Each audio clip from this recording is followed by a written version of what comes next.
세상에 큰 재난이 일어날수록 성인 출현에 대한 관심이 더욱 높아지죠. 사실상 재난이 아니더라도 세상 사람들은 여러 이유로 고통받고 있는데요. 그런 힘든 세상 속에서 누구보다 큰 고통을 딛고 일어나 우리를 구해줄 성인이 정말 출현할까요? 오늘은 원음법사 혹은 원음노인이라 불리는 유명한 중국 고승께서 남기신 짧은 예언시 한 편을 준비했습니다. 원음노인은 1905년에 태어나셨으며 살아있는 부처라 불리던 분인데요. 예언시에는 성인의 이름에 관한 힌트가 숨겨져 있는 것으로 보여 아직 많은 사람들이 해석 중인 시이니 시청자님들도 보시고 그 뜻을 생각해봐 주시기 바랍니다. 2000년 2월 5일 새벽에 원음노인은 평소처럼 일찍 일어나 주변 사람들에게 자신은 이제 집으로 돌아갈 것이라고 했고, 그 말을 들은 사람들은 어디에 가신다는 것인지 의아해했다. 그리고 그날 저녁 조용히 불경을 읊으시다가 입적하셨다. 원음법사는 임종 직전에 자신의 후사에 대해서는 언급하지 않고 정중히 이 예언을 사람들에게 남겨주었다. 원음법사는 그만큼 이 예언을 매우 중시하였고 하늘의 뜻을 받들어 예언시를 남기게 되었다고 한다. 이 예언은 비교적 가까운 시기에 나온 것이지만 그 기세가 비범하고 문장이 아름다워 많은 사람들이 주목하고 있는데, 누가 먼저 이 예언을 해석할 수 있을지는 아직 아무도 모른다.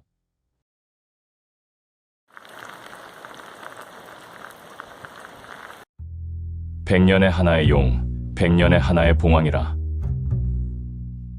용이 소산에 누워있고 봉황은 여수에 숨어있구나. 성은 천하를 삼키고 이름은 군왕을 건넌다. 학문의 뜻을 품었을 때 천조가 그 뜻을 담금질하는구나. 반드시 신주의 주인이 될 것이니 만세의 위세를 떨치리라. 먼저 첫 번째 문장에서 용과 봉황은 고대 전설 속의 신비한 식물로 성인을 의미하는 것이며, 용은 소산에 누워있고 봉황은 여수에 숨어있다는 부분에서는 소산과 여수가 무엇을 의미하느냐가 중요한 부분으로 보여요. 성인이 지내고 있는 어떤 특정 지역을 의미할 수도 있는데요. 글자의 뜻으로 풀어보면 소산은 빛 좋은 산을 의미하며 여수는 아름답고 수려한 강을 의미합니다. 여수가 무슨 뜻인지에 대해서는 중국 고문에서도 찾을 수 있는데요. 먼저 여수는 중국에서 가장 큰 담수호인 포양호를 가리키는 말이라고 해요.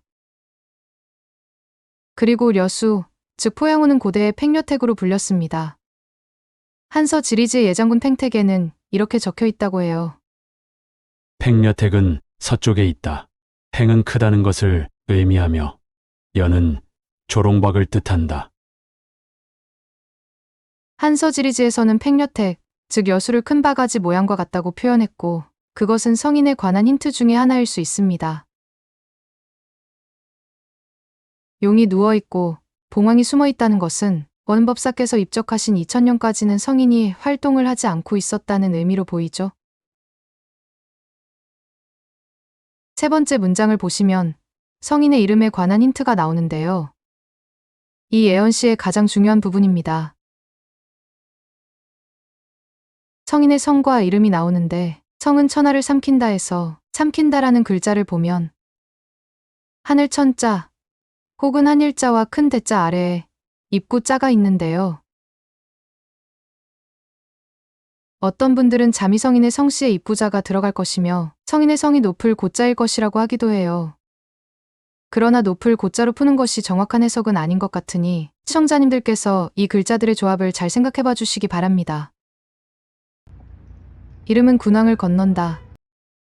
이 부분은 성인의 이름이 군왕과 관련되어 있을 수 있으며 어떤 임금의 이름과 비슷할 것이라고 해석하기도 합니다. 네 번째 문장은 성인이 성장하는 시기에 본래 더 높은 학문의 뜻을 두었을 것이지만 하늘은 오히려 그러한 성인이 단련되도록 큰 어려움들을 겪게 할 것이며 어려움 속에서 본심이 더욱 강해지도록 할 것이라고 해석합니다. 자미성인에 관한 다른 시에도 이러한 내용이 있는데요. 지옥의 배까지 어려움에 빠뜨려 단련시킬 것이며 성인은 구중숲에서 헤매게 될 것이다. 그런 날들을 수년 동안 겪을 것인데 하늘이 내린 고난으로 심성이 단련되리라. 마지막 문장을 보시면 성인은 반드시 세상의 주인이 될 것이며 만세의 위세를 떨치게 될 것이라고 하죠. 다른 예언들에서도 보면 성인은 세상의 주인이 되고 싶어 하거나 욕심을 부리지 않는 것 같은데요. 단순히 생각해보면 하늘은 왜 굳이 성인을 고생시켜가며 세상의 주인으로 단련시키는 것인가 의문이 들기도 해요. 하늘이 알아서 성인이 아니라 죄 짓는 자들을 담금질하거나 구중숲에 빠뜨려주면 안 되는 걸까요?